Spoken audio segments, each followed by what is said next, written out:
ele diz que, ele fala, aqueles que ouviram: quem tem sede, venha a mim e beba. E como diz as Escrituras, do seu interior fluirão rios de água viva. Eu quero só aplicar esse texto em cima desse momento que a gente está vivendo. Afinal, já tinha bastante tempo que a gente não se juntava para um retiro, né? Bastante tempo, a gente tinha saudade. No meio da pandemia, no auge da pandemia, alguém me perguntou o que eu gostaria de fazer. Eu falei, eu gostaria de fazer duas coisas. Uma é estar numa reunião assim, umas 500, umas 1000 pessoas e abraçar uma por uma. É saudade de abraço, né? E eu estava tão desesperado que eu falei assim, eu queria ir num shopping tomar sorvete. Era desespero, né? Eu desejava ir num shopping, estou assim numa escala de... Então, estava 0, né? Ou 10 de desespero. E Deus nos permitiu estar aqui. E Ele não permitiu só para a nossa alegria, para a nossa felicidade. Ele permitiu que a gente estivesse aqui para que Ele pudesse continuar o que começou, para nos levar aonde Ele quer levar. Então a gente tem que encarar esse tempo aqui como uma estação, correto? Quando você viaja de trem, acho que trem aqui é um trem que vocês nunca encontraram, né? Mas eu viajei muito de trem, a gente ia vendo as estações, e cada estação me dizia assim, falta só 2 estações, falta só uma. E eu não sei quantas estações faltam para a gente, até que tudo se complete. Mas a gente tem que transformar esse momento aqui numa estação. É um momento que o Senhor trouxe a gente, trabalhou no coração da gente, para a próxima etapa, para o próximo patamar, ou para a próxima fase, ou para o próximo ciclo, né? Fase de Ricardo, ciclo meu, próximo ciclo. E eu aprendi, já falei com vocês há um tempo atrás, sobre a questão dos ciclos. E um ciclo só começa bem se você fecha bem o anterior. Me entende, não? E um ciclo, ele sempre começa num outro que está terminando. O que me vem na cabeça são aqueles círculos das Olimpíadas ou da Audi, né? Que é um dentro do outro. Então, eu espero que hoje aqui a gente esteja fechando um ciclo da pandemia, um ciclo do desânimo, um ciclo da perplexidade, um ciclo assim que a gente não sabia direito o que fazer. Então, a gente está fechando esse ciclo. Amém. E agora a gente sabe para onde ir. E com todo o meu coração, eu não estou dizendo como todo pregador diz, mas eu espero que essa palavra que Deus nos deu nesse dia nos aponte para um novo ciclo da nossa vida. Eu falo isso assim com um profundo desespero no meu coração. Que a gente realmente diga assim, Senhor, eu estou entrando num novo ciclo. E a minha vida não vai ser igual ao ciclo anterior. Eu dou graças a Deus pelo ciclo que passou, eu dou graças a Deus pelo patamar que eu passei, correto? Porque foi exatamente o patamar anterior que me capacitou para esse agora. Esse agora me capacita para o próximo patamar. Então nós precisamos estar assim de todo o coração, completamente envolvidos no que Deus quer fazer. Amém? E eu falo sem nenhuma humildade, sem nenhuma glória, que aquilo que eu trouxe para vocês nesse dia e quero terminar nesta manhã, não, essas coisas não vieram do meu próprio coração, mas são coisas que eu venho estudando e venho meditando. Eu estava vendo a data que eu comecei a pensar e escrever sobre isso, foi 1998. Eu comecei a escrever sobre isso e meditar, e essa é a primeira vez que eu prego sobre esse tema. Foi aqui com vocês, Deus me falou, fala sobre isso. Eu tinha outras coisas a falar. Quando eu sou convidado para um lugar, eu relaciono algumas coisas que eu tenho já escrito, relaciono temas que eu preciso estudar e começo a orar sobre eles. E quando eu chego no lugar, eu começo a prestar atenção no ambiente, nas músicas, nas conversas. E pelas conversas, pelas músicas, Deus vai me confirmando, é esse o assunto. E Deus me falou, esse é o assunto. Quando Carl ligou para mim, né, perguntando sobre um tema. Eu falei, Carl, eu gostaria de falar sobre o sofrimento. Eu não sei o que você pensou, o que você imaginou, porque esse rapaz tem imaginação também bastante fértil, né? Eu não sei o que foi que ele pensou.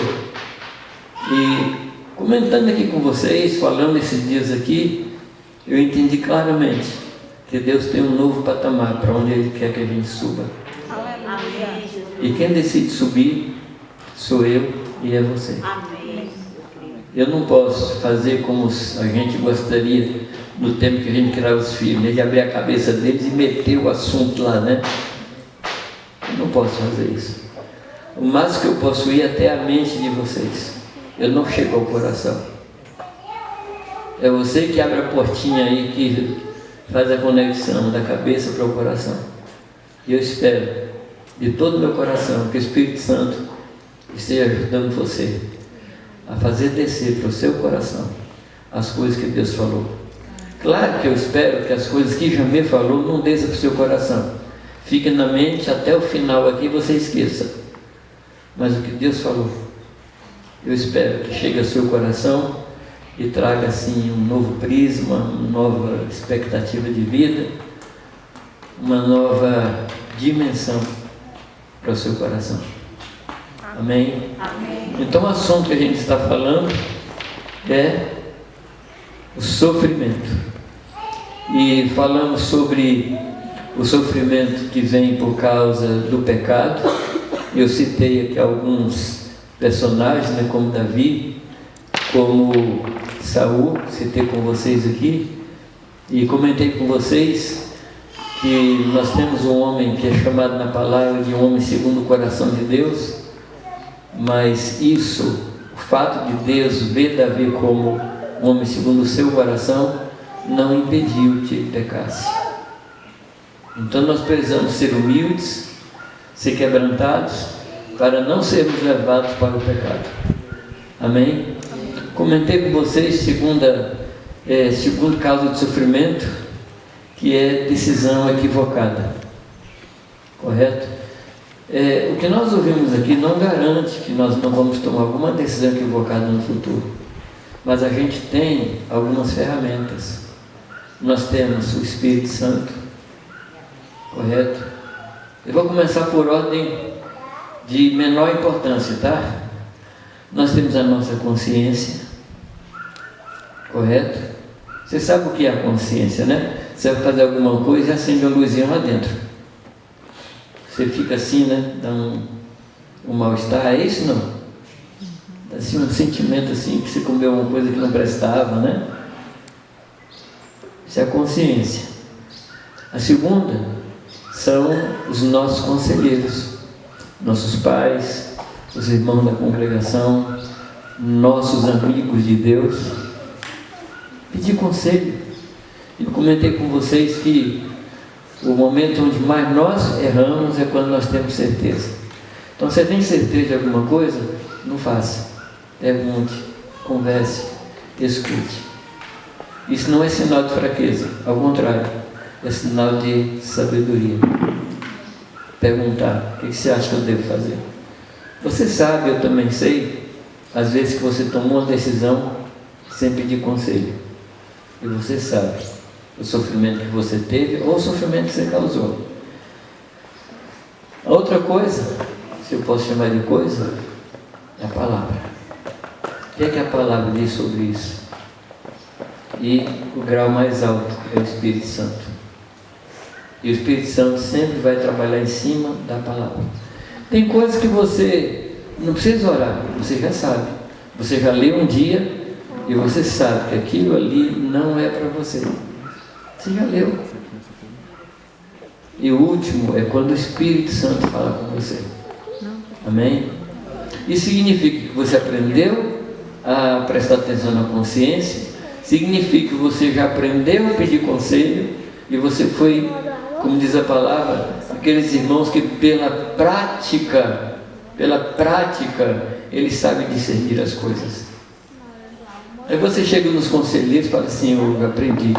Eu me lembro de uma situação, um moço lá de Jundiaí, Ele um dia chegou para mim e falou: Jamil, eu quero visitar meus parentes, quero visitar minha mãe, lá no Paraná, eu queria ir. E eu estou querendo levar um grupo de jovens comigo. Aí eu perguntei para ele: você já avisou primeiro para sua mãe? Ele falou: não. Eu falei: meu caro, esse é o tipo de coisa que nos deve fazer surpresa. Chegar na casa da mãe com uns 10 jovens. Não pode, isso não vai dar certo. Ele falou: não, minha mãe é hospitaleira, não sei o quê. Mas a mãe dele não era cristã. E eu acho que 10 jovens numa casa, eu acho que tem que, no mínimo, né, avisar da possibilidade de ir, no mínimo. Ele não avisou. Deu problema. Aí a próxima vez ele fala comigo: eu estou descendo para Santos, eu estou indo de moto, com chuva. Na estrada que desce para Santos é problemática. Eu falei para ele assim: eu acho que você não deve ir. Ele falou: não vou. Você falou que acha que não deve ir, eu não vou. Porque outra vez que eu não lhe ouvi, eu quebrei a cara, então agora eu não vou. Graças a Deus, né? Graças a Deus. Depois, pela palavra, você é exercitado pela palavra. A palavra falou, não faz. Amém? Ah, mas eu não estou muito seguro que Deus quer falar exatamente o que está falando. Eu aprendi uma coisa: Deus sempre quis falar o que falou e sempre falou o que quis falar. Está escrito, acabou. Não faça. Mas depois que você for exercitado na consciência, nos conselheiros, na palavra escrita, aí você se torna apto para ouvir o Espírito Santo. E o Espírito Santo vai falar ao seu coração. E você vai ouvir o Espírito Santo falando. Você crê nisso, não? Amém. Você já escutou o Espírito Santo lhe chamar pelo nome? Algumas vezes ele fala assim: já. Outra vez ele fala assim com muito carinho. Eu escuto. Eu me lembro uma vez que eu estava dirigindo, já contei isso para vocês também. Eu estava dirigindo uma estrada simples e eu fui ultrapassar um caminhão. Eu escutei Deus falar para mim assim: volta. Eu não falei o quê? Falei: não, voltei.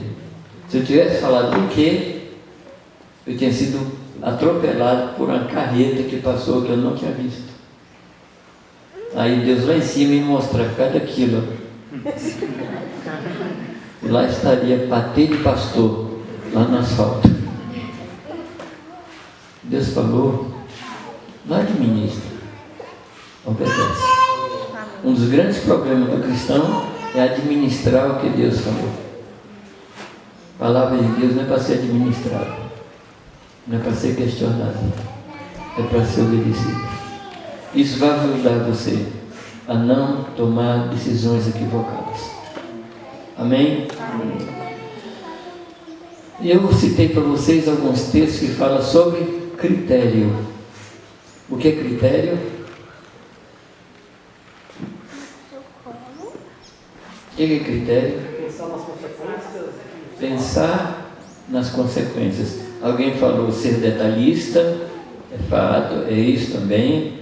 O que mais que alguém falou? Que outros falaram? Benício falou uma coisa que eu estou... Selecionar isso. E acima de tudo, pensar na consequência. Se eu fizer isso, o que é que vai acontecer? Isso é ser criterioso. E 1 Coríntios 10, 14, que a gente leu, diz assim: portanto, meus amados, fugir da idolatria. E eu falo como acriteriosos. E ele diz o que é o criterioso: julgai vós mesmos o que digo. Amém? A terceira coisa que nós falamos é o sofrimento por causa do Evangelho. E o texto que a gente leu é Colossenses capítulo 1, versículo 24, que ele diz: regozijo-me agora no que padeço por vós, e na minha carne cumpro o resto das aflições pelo seu corpo, que é a igreja. Amados, Deus está chamando gente que queira sofrer pela igreja. Você encara essa ou não? Você entra nisso? Não? Você quer fazer parte daquele grupo que está disposto a sofrer para que a igreja seja o que ela deve ser? Você está disposto a pagar o preço, não importa qual seja? Amém? É um chamado. Pedro diz que para isto fomos chamados, para o sofrimento, para sofrer como Cristo. Amém? Amém. Muito bem. E aí o meu texto preferido, que diz: eu de boa vontade me gastarei e me deixarei gastar, ainda que, amando mais, seja menos amado. Estou lhe oferecendo um caminho que não é o caminho da felicidade, é o caminho do sofrimento. Amém? Está disposto? Está disposto, sim ou não? Mas não fale para mim, fale para o Senhor. Amém?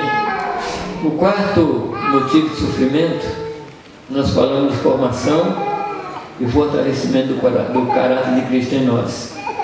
E aí eu queria ler com vocês Tiago capítulo 1, versículo 2 até o 4.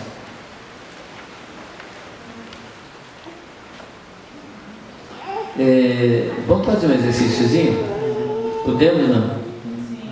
Não do tipo que o Ela ensinou, um outro mais tranquilo. Eu queria que você pegasse o seu texto aí. É Tiago 1, de 2 a 4. Eu queria que você pegasse o texto. Achou? Tiago está um pouquinho antes de Apocalipse. Chega em Apocalipse e está voltando, assim, tá? Para ajudar. Achou? Amém. Amém? Então eu queria que você lesse esse texto com a pessoa que está do seu lado aí. Pode ser?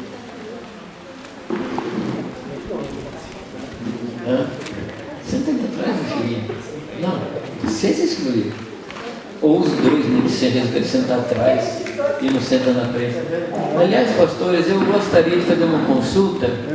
Eu queria que os pastores me explicassem por que o povo da igreja não senta na pera-fileira.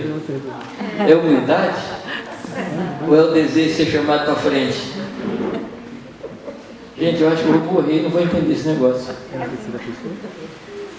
E eu vou fazer o seguinte: cheguei no lugar, tem ninguém sentado na frente, eu vou tirar as primeiras cadeiras. Aí de qualquer forma você vai sentar na frente. Tá, então vamos ler esse texto assim, vamos ler uns para os outros. Pode começar? Por favor. Mas leia assim, falando com a pessoa, tá? Meus irmãos, tende por motivo de toda a leitura, passar por várias provações, sabendo que a provação da vossa fé, uma vez confirmada, produz perseverança. Ora, a perseverança deve ter ação completa, para que sejais perfeitos e íntegros, em nada deficientes. Você ouviu? Você ouviu? Você pode dizer, fala para o seu irmão assim: amém. Amém, amados? O que ele diz aí? Tende por motivo de o quê? De toda alegria, por passares por variadas provações. Você sabe o que significa a palavra variada? Aí na língua grega? Multicolorida. Multicolorida. Ou seja, tem provação de toda cor. Tem aquela provação que é assim um beijinho claro, tem aquela provação que é um amarelo ovo, e tem aquela provação que é roxa e a preta. Ele está falando para você ter motivo de toda alegria, passar pelas multicoloridas provações que vem. Porque também há uma multicolorida graça. Para cada tipo de provação tem o seu tipo correspondente de graça. Amém? E por que a gente se alegra nisso? Ele explica aí por quê. Sabendo o quê? Que a provação da vossa fé, uma vez confirmada, produz. Honestamente, eu não sei se tem alguma coisa que mais falta na igreja do que um negócio chamado perseverança. Não me responda. Eu vou fazer uma pergunta, não me responda. Quantos planos espirituais você estabeleceu em janeiro? Não vou falar nem do ano passado, não. Daqueles que encheram de poeira na prateleira espiritual. Se tem uma coisa que nos falta é perseverança. Eu não estou falando por uma questão de um caráter dúbio, um caráter questionável. Nós estamos vivendo no meio de tantas distrações que a gente faz um plano e esse plano se perde. Aí numa reunião a gente fala assim, puxa vida, eu prometi isso, eu decidi isso. E ele está dizendo aqui, amados, que o passar por provações vai provocar em nós o quê? Perseverança. É por isso que a gente se alegra nas variadas tribulações. Porque a gente sabe que isso vai provocar ou vai produzir em nós perseverança. Por causa disso a gente pode dizer, seja bem-vindo à tribulação. Aí a gente se alegra. Não na tribulação em si, mas do produto dela para nós. Amém? E ele diz que a perseverança deve ter ação completa. Ou seja, eu faço o plano, eu estabeleço metas e eu caminho nisso até que aquilo que eu planejei se complete, seja aperfeiçoado. Amém, amados? Amém. E ele fala para que a gente seja completo, a palavra aí que aparece na sua Bíblia é perfeito, mas o perfeito significa plenitude, e íntegro, ou seja, que a gente não tenha divisão no coração, que a gente seja que o nosso coração seja integral, seja inteiro. E o que é que produz isso aí, amados? As variadas provações. Dá para entender por que a gente pode ter toda alegria o passar por variadas tribulações? Porque a gente tem uma expectativa. Amém? Muito bem. Citei com vocês o texto de Atos capítulo 14, quando Paulo visitava as congregações, dizendo para elas que importa que com muitas tribulações, importa que entremos no reino de Deus. Amém, amados? Jesus falando a respeito do ministério de João, ele diz que a lei e os profetas duraram até João, mas agora os violentos apoderam-se do reino de Deus por assalto. Ou seja, a gente toma o reino de Deus com violência, mas não é com violência contra os outros, é violência contra nós. E Paulo falando disso, ele diz, eu esmurro o meu próprio corpo para não ser surpreendido desferindo socos no ar. Correto? Ele diz, eu esmurro meu próprio corpo, sujeitando, e corpo aqui não é no sentido só de carne, mas no sentido de alma. Eu esmurro isso aí. É isso que a Bíblia chama de violência. Você é violento contra você mesmo? Ou você é assim mole com você? Você deixa você fazer o que você quiser? A gente tem que ser radical. Que tanto de radicalidade? Se o teu olho te faz tropeçar, se o teu pé te faz tropeçar, se a tua mão te faz tropeçar, o que a gente deve fazer? Seja radical. Radical é diferente de extremista. Radical é alguém que é apegado à raiz. Eu tenho ouvido pessoas falar assim, não, fulano é um fulano raiz, aquele jogador é um jogador raiz. Pois bem, nós temos que voltar para ser discípulo de raiz. Amém? Discípulo de raiz. Comentei também no quinto ponto que os sofrimentos eles vêm para que a gente não nos tornemos soberbos. Porque a gente pode, por alguma revelação, por alguma palavra que Deus nos dê, por alguma situação que Deus operou na nossa vida, a gente é melhor que outro. E amados, a gente não é melhor que outro.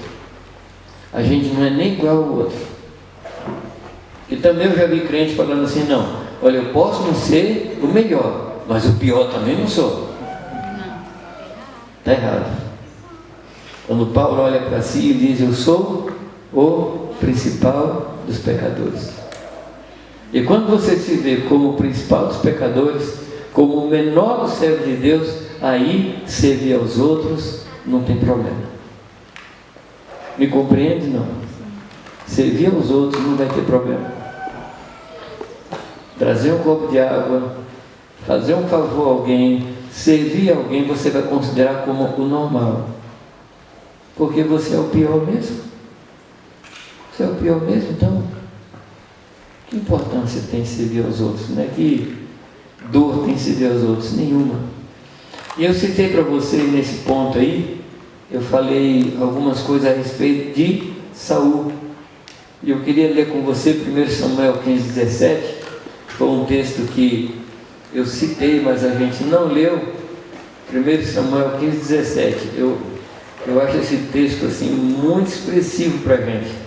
Ele disse, e disse Samuel, porventura, sendo tu pequeno aos teus olhos, não fostes por cabeça das tribos de Israel?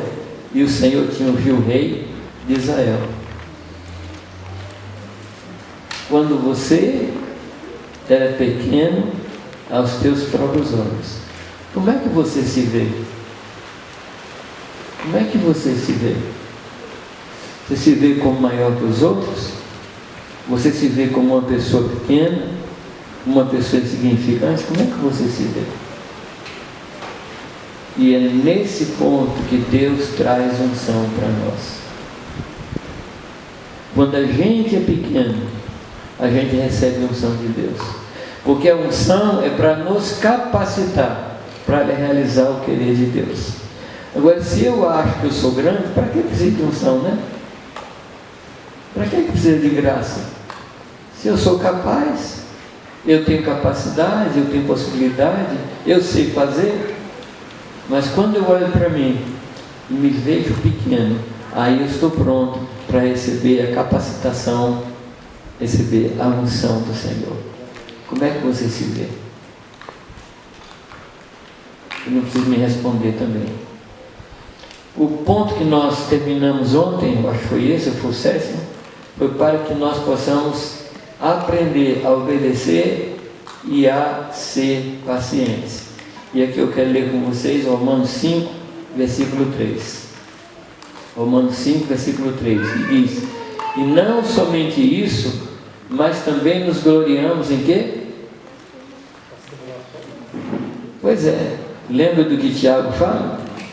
Da gente ter como motivo de toda alegria o passar por multicoloridas provações. E aqui ele está dizendo que a gente se gloria nas tribulações, sabendo que, acharam aí? Pode ler para mim? Sabendo que a tribulação produz perseverança, outra versão fala de paciência, e a perseverança, experiência, e a experiência, esperança, e a esperança não confunde, porque o amor de Deus é derramado em nosso coração pelo Espírito Santo que nos foi outorgado, que nos foi dado. Amém? Então, quando você se lembra que a tribulação vai produzir na gente paciência, perseverança, experiência, esperança em nós, não é? E a esperança não confunde, aí a gente se alegra nas tribulações.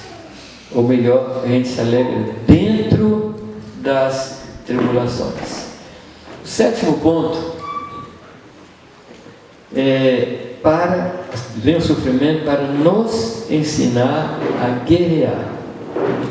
A guerrear. E eu quero ler com vocês um texto que está em Juízes capítulo 3.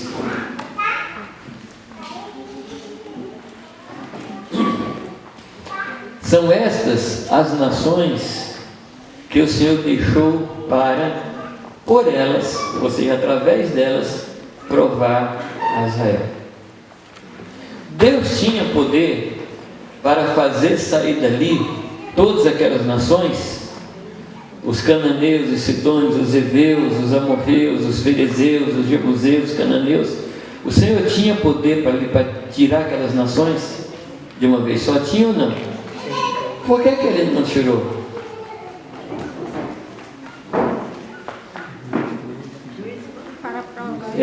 Juízes 3. Por que Ele não tirou? Vamos, gente, vocês estão comigo aí, né? Sim, para provar. Para provar quantos em Israel não sabiam de todas as guerras de Canaã. Isto tão somente para que as gerações dos filhos delas soubessem, pelo menos as gerações que antes não sabiam, e para aprender, para que eles aprendessem a guerrear, para ensiná-los a guerrear. Ou seja, Deus deixou ali como se fossem sparrings. Não sei se você sabe o que é sparrings. Sparring é um lutador que treina o lutador profissional. Entendeu? Quanto for melhor o sparring, melhor treinado é o lutador. Não adianta você... Deixa eu mudar aqui de boxe para futebol. Aí fica mais perto, né? O Brasil precisa treinar para jogar na Copa desse ano. Treinar para jogar na Copa desse ano. E vai jogar com a Alemanha, com França, com Bélgica. Que mais? Fala os top aí para mim. Estraga, né? Já falei da França. Que mais? Inglaterra, um senhor Liverpool, um senhor Chelsea, está lá a Espanha. Então vai treinar. Com que time ele vai jogar? Com o Paulista de Jundiaí? Desculpa uma palavra, com o Serrano de Conquista? Não vou falar do Bahia nem do Vitória. Para mim o Vitória é o nome mais incoerente que existe. Com quem você acha que o Brasil deve jogar para treinar para a Copa ganhar desses times? Alguém que seja muito próximo desses aí. Para quê? Para se aperfeiçoar. Por isso Deus deixou essas nações, para que o povo aprendesse a guerrear. Quem não tem provação não sabe vencer. Quem não passa por tribulação não consegue vencer. Se você for nas cartas lá de Apocalipse, as promessas sempre são para ao vencedor. Ao vencedor. Você lembra disso? Não? Ao vencedor. Agora, para que eu seja vencedor, eu preciso passar por provas, por tribulações e lutar com situações que são fortes contra mim. Agora, não fique preocupado, porque as provas, elas são gradativas. As provas são mediante aquilo que Deus já nos deu. Deus vai nos fortalecendo e vai aumentando o nível da provação. Então, no começo ele dá aquela provaçãozinha amarelinha, assim, rosa criança, né? Rosa neném. Aí vai aumentando. Enquanto isso, você está fortalecendo seus músculos espirituais. Hoje, nós corremos com quem corre a pé. Mas vai chegar um tempo que nós vamos correr com quem corre a cavalo. Eu não sei qual é a sua doutrina a respeito de tribulação vindoura. Mas, amados, a igreja vai passar por provas. Você está pronto? Não? Então, meu caro, vai malhar espiritualmente. Vai malhar espiritualmente. Porque as provas virão. Amém? E ele falou que ele não tiraria todas as nações de uma só vez, para que as feras do campo não se multiplicassem contra o povo. Ele iria tirar uma nação por ano. Entendeu? Na medida que o povo fosse vencendo, Deus vai tirando a nação e o povo ia ocupando espaço na terra. É assim que Deus faz. Amém? E como numa escola, as provas vêm não para nos reprovar. As provas vêm para fixar aquilo que a gente aprendeu. Amém? Não fique pensando que Deus está mandando prova para reprovar você. Eu vou mostrar que ele não aprendeu nada, eu vou mostrar que ele não presta, eu vou mostrar que ele é um fracassado. Não, não. Ele está fortalecendo os nossos músculos espirituais. Amém?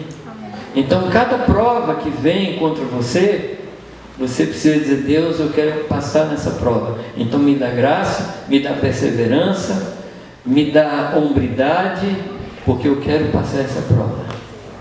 Amém, queridos? Amém. Jó capítulo 23, verso 10. Eu preciso ler esse texto com você. Jó 23, versículo 10. E depois nós vamos ler Salmo 66, verso 10. Jó, acharam Jó? Jó é um livro meio perdido na Bíblia, né? Mas está lá. Jó 23, 10. O que diz na sua Bíblia? Ele sabe o meu caminho. Ele sabe o meu caminho. Continua, Anderson. Se ele me provasse, sairia eu como ele. Aqui está no condicional, né? Se ele me provasse. Tem outra versão aí? Prove-me e sairei como ouro. Prove-me, sairei como ouro. Tem outra aí que está no gerúndio. Provando-me ele, sairei como ouro. Então, qual é a visão aqui? A visão para o que ele está dando importância não é a prova. Estão prestando atenção em mim? Não? Amém. O foco aqui é o quê? É na prova ou no ouro? Na prova ou no ouro? No ouro. Você quer ser como ouro refinado? Você quer ter um caráter como ouro refinado? Ouro na Bíblia representa o caráter de Deus. E Deus quer nos dar o mesmo caráter dele. Amém? Amém. Agora, para isso precisa o quê? Prova. O Senhor não falou que ia nos batizar com o Espírito Santo e fogo? Como é que você interpreta isso? Como é que você interpreta que Deus vai nos batizar com o Espírito Santo e fogo? No meio pentecostal, quando a gente pensa em fogo, a gente pensa em fogo. Mas quando Deus pensa em fogo, Ele pensa num lugar onde Ele jogou 2 homens lá, que apareceu o terceiro. Ele pensa num lugar onde está cheio de leão, Ele joga o profeta lá dentro. É isso que Ele chama de fogo. E é uma promessa do Senhor, nos batizar com o Espírito Santo e com fogo. Ah, mas vale a pena passar pela prova? Por que vale? Que nós vamos sair do outro lado, ouro refinado, o mesmo caráter de Deus. Amém, amados? Salmo 66, o que diz? Pois tu, ó Deus, nos provaste, tu nos afinaste como se afina a prata. Toda obra nossa vai ser provada. Toda obra nossa vai ser passada pelo fogo. Tudo que nós construímos na vida vai ser passado pelo fogo. Se a nossa construção for de feno e palha, não vai prevalecer. Se a nossa confiança, se a nossa obra, melhor dizendo, for madeira, não vai permanecer. Mas se a nossa obra for pedra preciosa, ouro e prata, isso vai permanecer e vai ser mais purificado. Quanto mais fogo, mais purificação. Será que em algum momento de entusiasmo você poderia dizer assim: Senhor, bem-vindo às provas na minha vida? O que vocês estão procurando? 66:10. Pergunto de novo. Você está disposto, seu coração, a dizer para Deus: Senhor, bem-vindas às tribulações? Não precisa falar agora não, tá? Vai lá sozinho no seu quarto, joelha no pé da sua cama, naquela hora que você acha que está todo mundo contra você, ninguém me ama, ninguém me quer e tal. Nessa hora aí, joelha no pé da sua cama para Deus: bem-vindas às tribulações, bem-vindas às provações. Amém? Não fala agora não, é depois você vai sozinho. Depois que Jesus foi batizado, bom, vamos voltar um pouquinho. No batismo, o que é que Jesus ouviu? Uma voz do céu e falou o que com ele? Este é meu filho amado. Este é o meu filho amado, em quem tenho todo o meu prazer. Logo depois, o que aconteceu? Jesus, pelo Espírito Santo, foi levado para o deserto Para se provar. para descansar uns dias a iniciar o ministério. Para ser provado. Quem levou ele para lá? O Espírito Santo, não foi o diabo. Para ser provado. E ele ficou 40 dias sem comer. Depois dos 40 dias ele teve fome. E foi nessa hora que Satanás chega. Satanás não vai chegar para você na hora que você estiver se sentindo forte. Satanás vai chegar naquela hora que o desânimo começa a tomar você. É nessa hora que ele chega. E qual é a palavra do diabo? O que é que o diabo chega falando? O que é que Deus falou? Tu és. O que é que o diabo fala? Se tu és.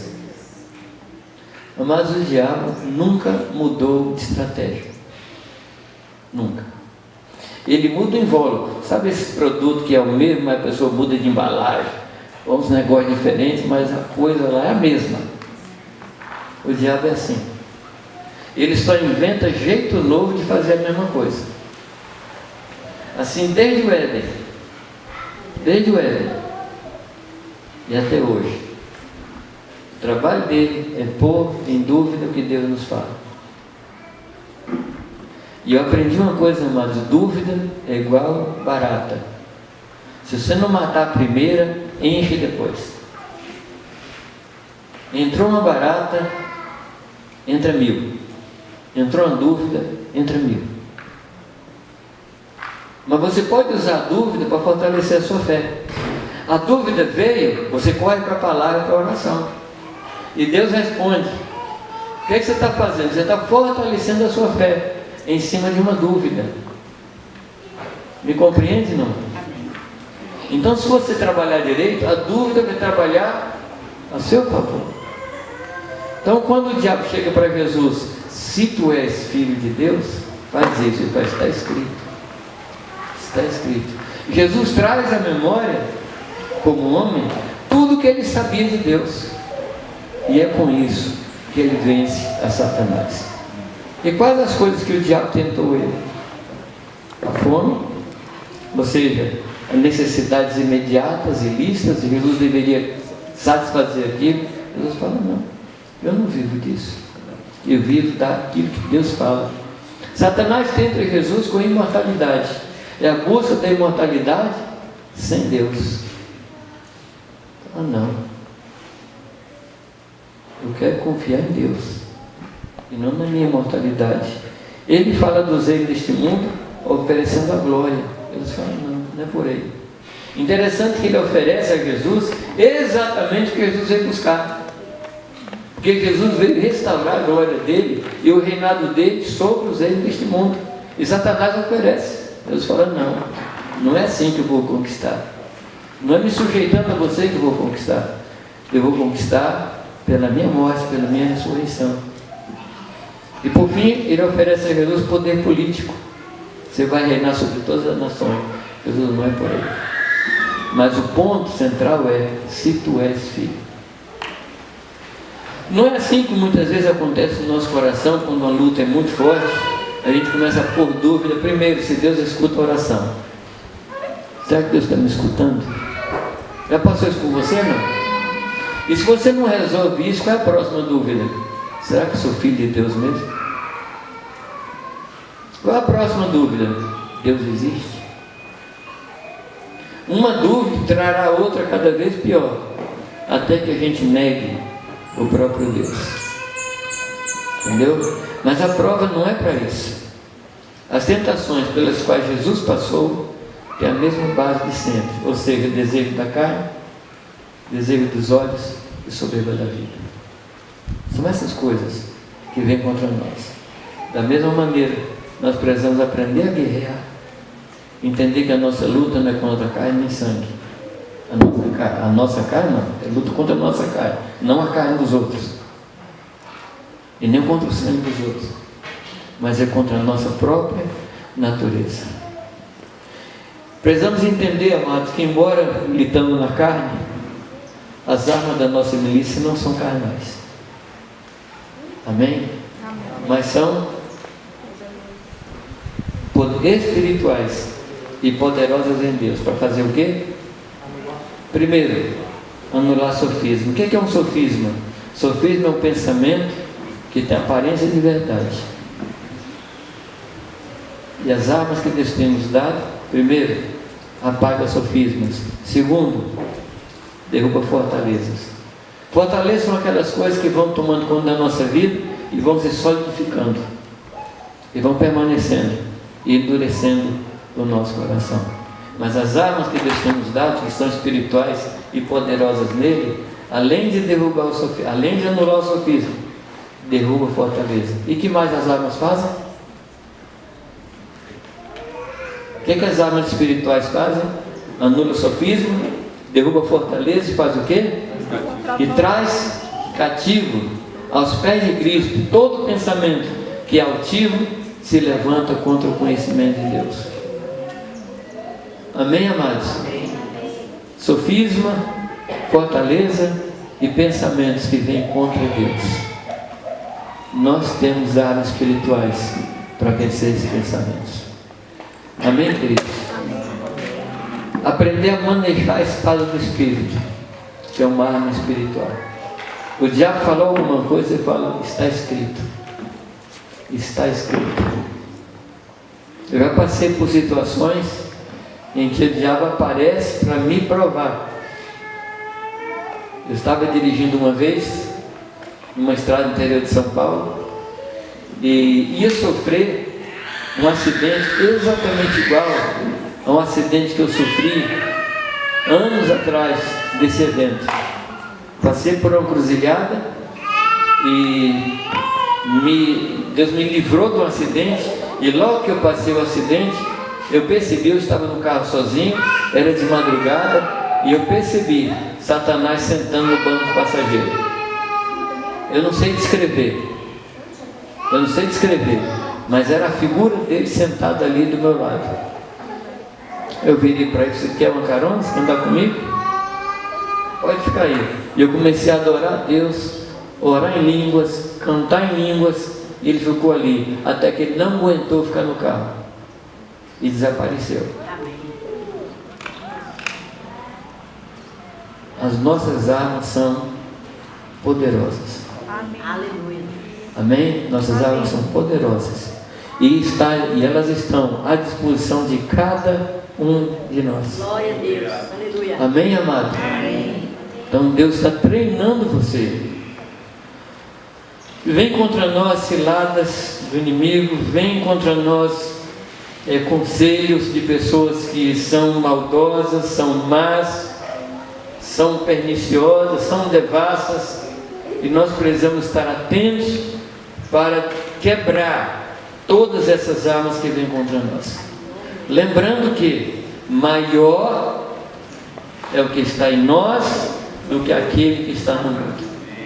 Amém, amados? Penúltimo ponto.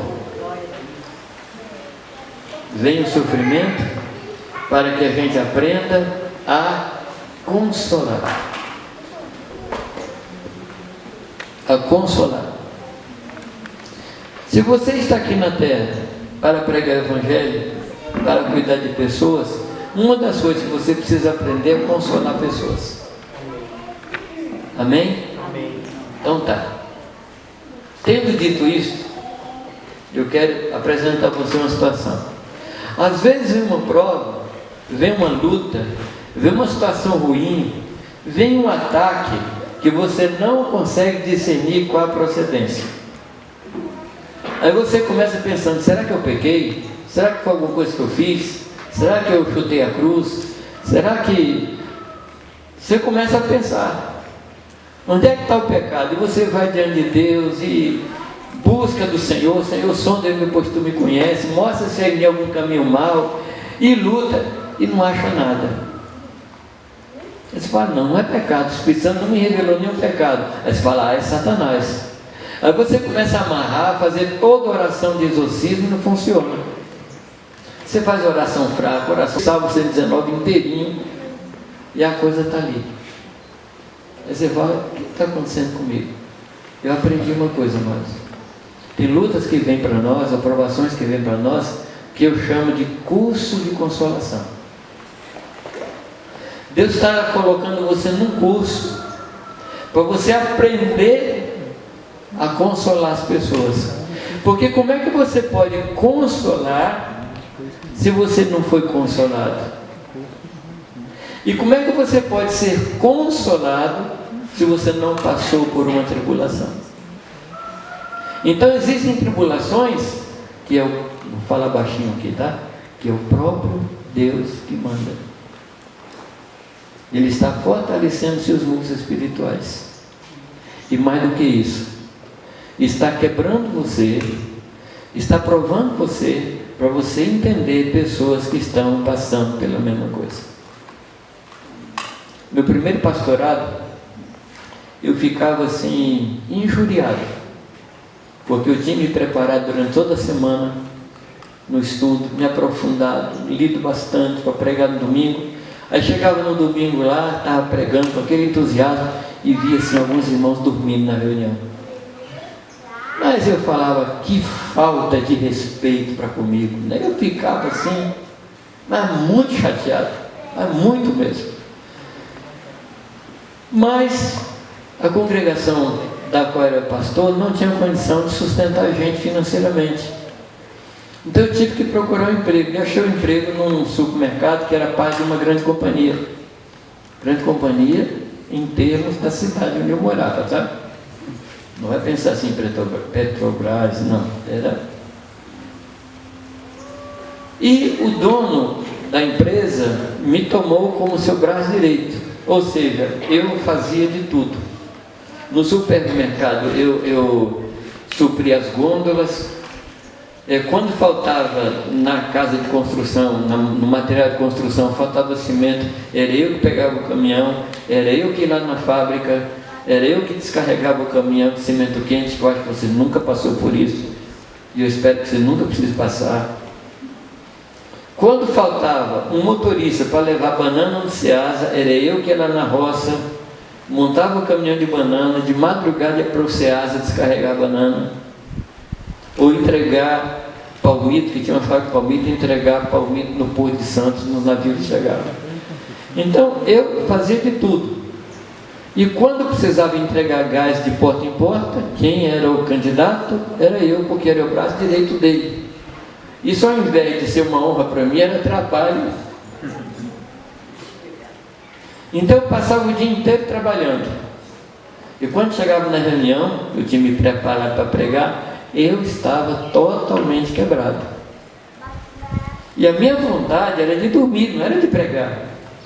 Aí eu vi aqueles irmãos ali dormindo. Eram irmãos que tinham passado o dia inteiro na roça trabalhando. Aí eu comecei a entender eles. Falei, tadinho, o cara passou o dia inteiro trabalhando na roça e senta aqui, obrigado a me ouvir, coitado. E a minha vontade era pregar assim bem baixinho para não incomodar ele que está dormindo. O que aconteceu? Eu aprendi a consolar. Eu aprendi a entender o que ele estava passando. E depois eu ia na casa dele, falava que eu tinha pregado, atualizava. Porque era o único lugar que ele podia descansar, era na reunião. E aquela vozinha lá assim, meio, como é que eu diria? Dormia, dava sono nele, eu pregando, ele sentia sono e dormia. Graças a Deus, pelo menos alguém está descansando. Deus faz isso com a gente. Deus faz isso com a gente para que a gente possa compreender quem sofre. Amém? Amém. Jesus passou por toda sorte de tentação. Por isso que Ele nos compreende. Amém? Amém? Passou por tudo. Ele veio aqui como homem, sofreu como homem.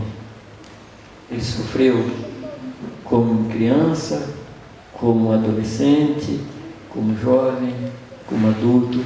Ele sofreu em todas as fases e venceu em todas elas. Aleluia. Amém? Amém. Para nos ajudar a vencer. Com isso, você vai olhar para as pessoas e você vai ter um negócio que é chamado de empatia. Empatia. Tem outra palavra que a Bíblia usa muito que é compaixão. O que é compaixão? É ter a mesma dor. É você sentir o que a pessoa está sentindo. Aí você passa por lado dela. Na língua inglesa tem outro ditado que é você calçar os sapatos do outro. Aí você vai saber onde é que o prego está atingindo, onde é que o calo está apertando.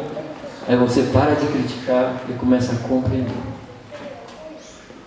Então é por isso que nós passamos por provações, para aprender a consolar.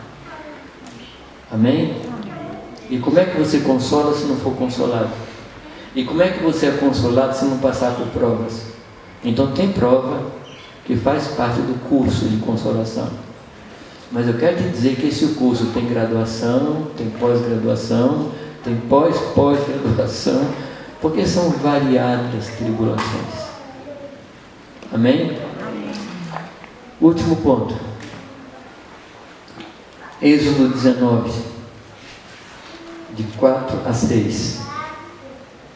Sofrimento para nos trazer para Ele.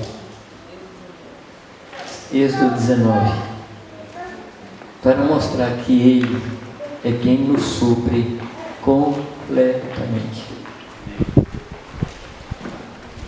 Quando você está escrevendo, vou esperar você escrever, porque eu vou repetir a frase.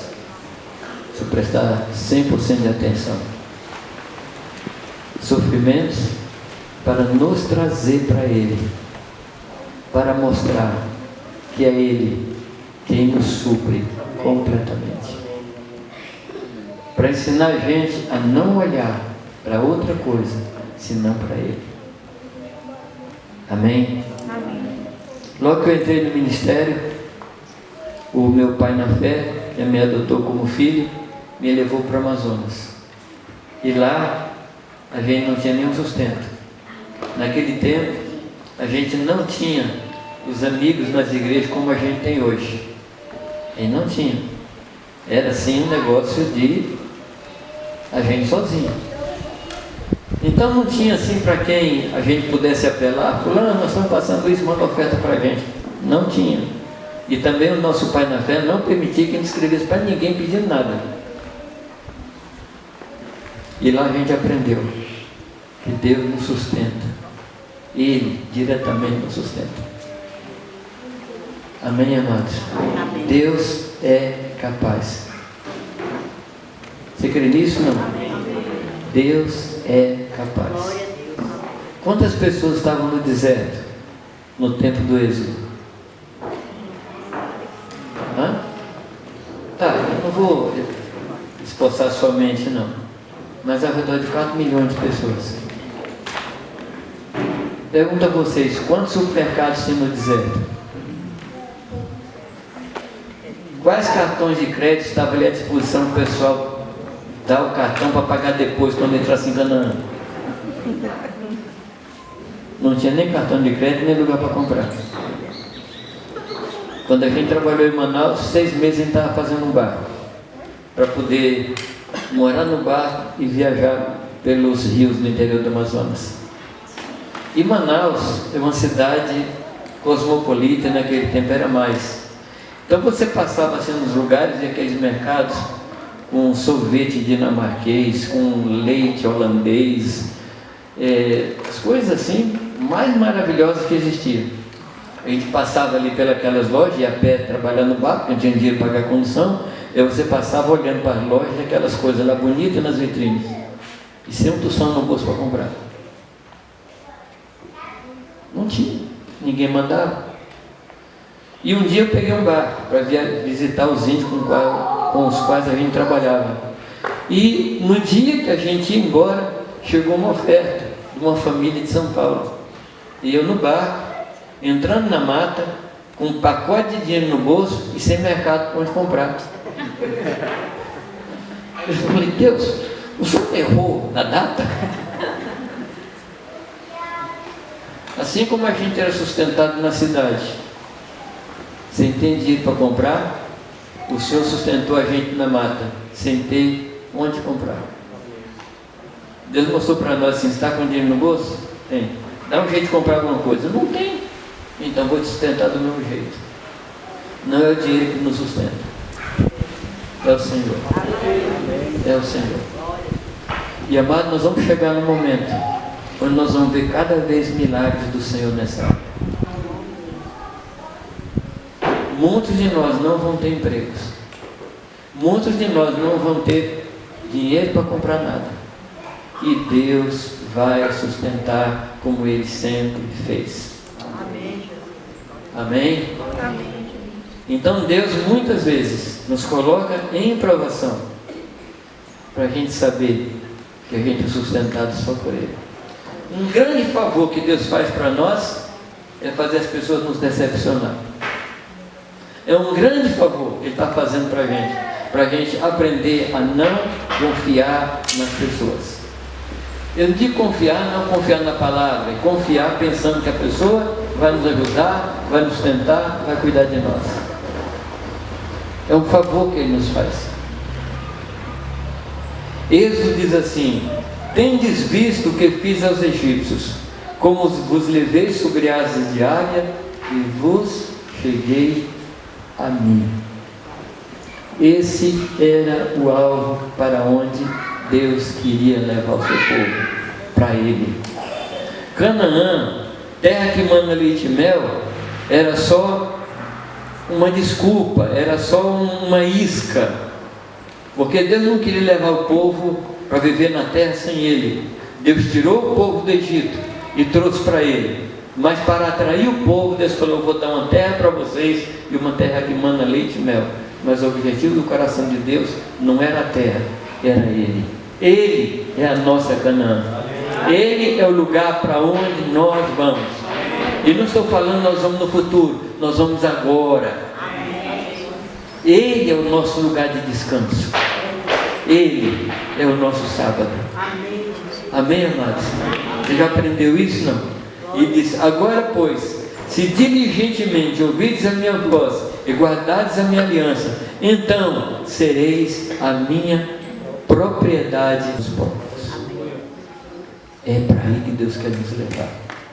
A uma vida com Ele, uma vida de expectativa nele e uma vida de completa satisfação nele.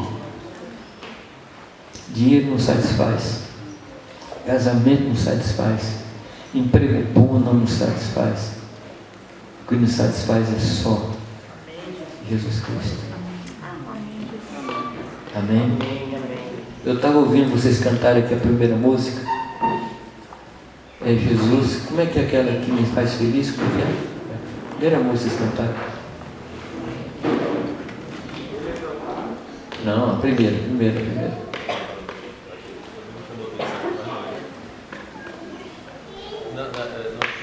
Não tem como ser feliz sem Jesus. Não dá. Agora, será que nós estamos procurando felicidade fora de Jesus? Não, mas se eu tivesse aquele emprego eu seria feliz. Eu estava contando para a Marli a história daquele homem que pisou na lua pela primeira vez. Ele era um jovenzinho e o sonho dele era ser piloto.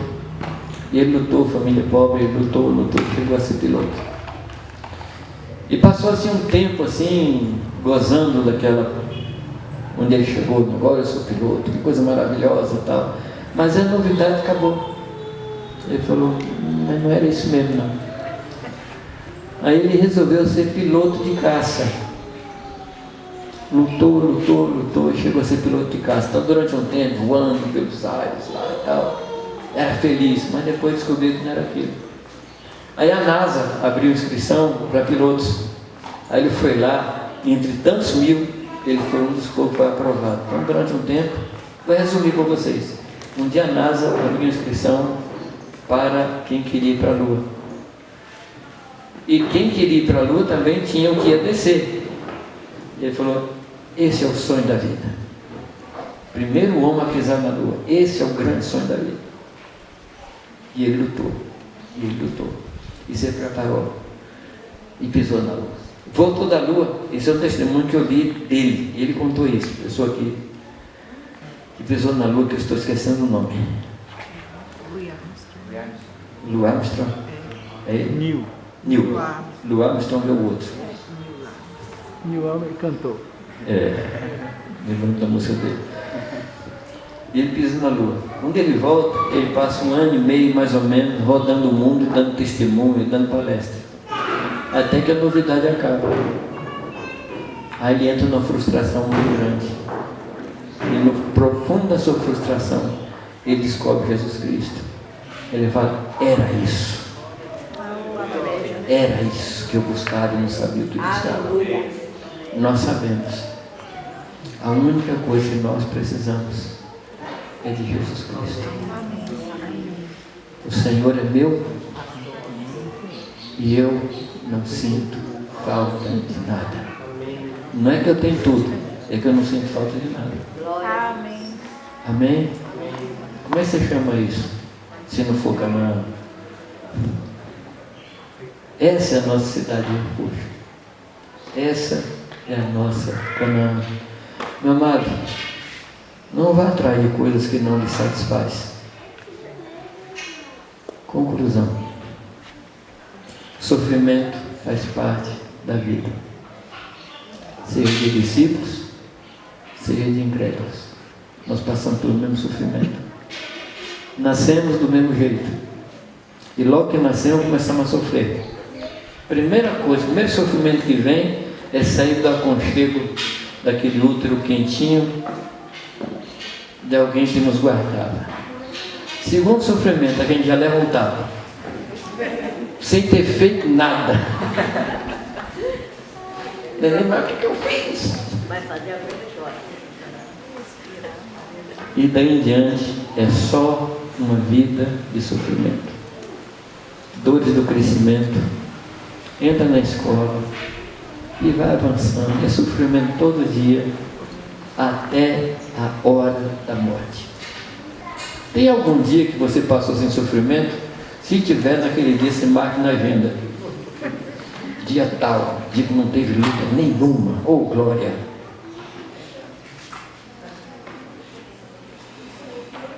A nossa busca não é por felicidade. A nossa busca é pelo Senhor. Isso vai produzir infelicidade nessa busca? Claro que vai. Todos passam por sofrimento. O problema não é o sofrimento, mas como nós reagimos a ele. Sofrimento serve para que a gente aprenda a descansar somente nele. Não há conforto, não há esperança, não há abrigo, senão somente nele. E isso é um tremendo remédio contra a frustração. Você não quer ser frustrado? Não espere em ninguém, senão no Senhor. Se a gente esperar em pessoas, Deus vai fazer as pessoas falharem. Deus é perito em fazer a pessoa falhar. Sabe aquela pessoa que sempre cumpre a palavra, mas com você não vai cumprir? Porque você está esperando pessoas. E Deus não quer que a gente espere em pessoas, porque Ele quer nos proteger. Amém? Amém. Ele quer nos proteger. Proteger de decepção, proteger de frustração, porque nele nós não decepcionamos. Nele nós não nos frustramos. Você pode dizer amém? Amém. Ele já me frustrou alguma vez? No primeiro dia eu contei para vocês um quadrinho que eu recebi pelo WhatsApp. Uma pessoa dizendo assim: eu oro a Deus e Deus não me responde. Aí embaixo assim: não, Ele ouviu o que você falou, só que Ele não quis te obedecer. Deus não obedece a gente, porque tem coisa que a gente pede que é para o nosso mal. Sabendo disso, Ele nos frustra, para a gente depender só dEle. Amados, há muito que aprender nesse tema de sofrimento. Eu espero que entre sexta e hoje eu despertei você para ler mais sobre isso, para estudar mais sobre isso, para prestar mais atenção no que a palavra fala. Tem muito mais na palavra do que aquilo que eu falei nesses 3 dias. E Deus quer nos ensinar. Amém? Amém. Isso vai nos levar a sermos parecidos com Ele. E isso deve nos bastar. Amém?